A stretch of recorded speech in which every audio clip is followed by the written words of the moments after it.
Ako po si Soned, sa gabi nag-vlog, sa gabi nag-drive. Magandang kotse. Iya pa pa, pizza pa eh. Magandang i-display na kotse. Hey! Mga kalaban tayo mga e-bike.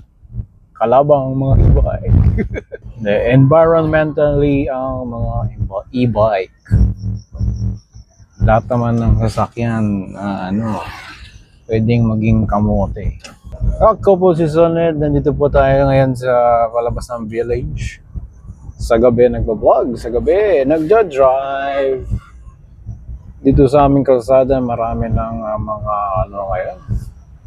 mga dumadaan. Hindi lang e-bike, hindi lang bisikleta, hindi lang motor. Iba't ibang uri ng sasakyan na ang dumadaan din eh. At hindi na ako basta-basta makasingit at makatawid ng ating kalsada.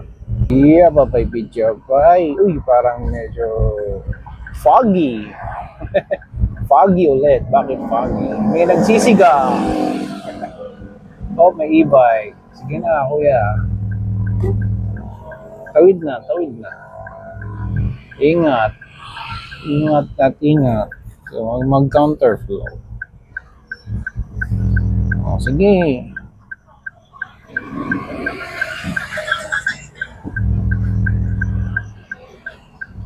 Kuya, ayaw eh. Thank you. Hintay si kuya talaga. Masarap talaga yung nagpapakiramdaman kayo na sino kaya magbibigay. Pero nakatigil kayo. Kuya, tabi.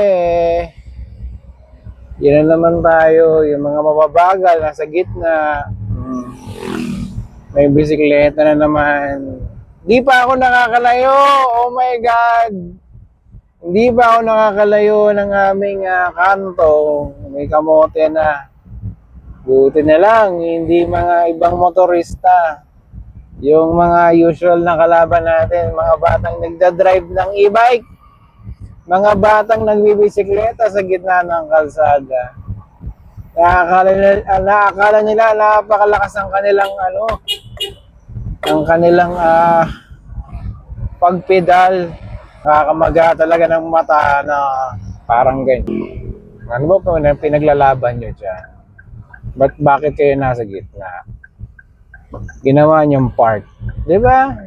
Hindi nakakatuwa yan. Yan lang. For more full videos, follow us on YouTube. Bye, Pizza Bye!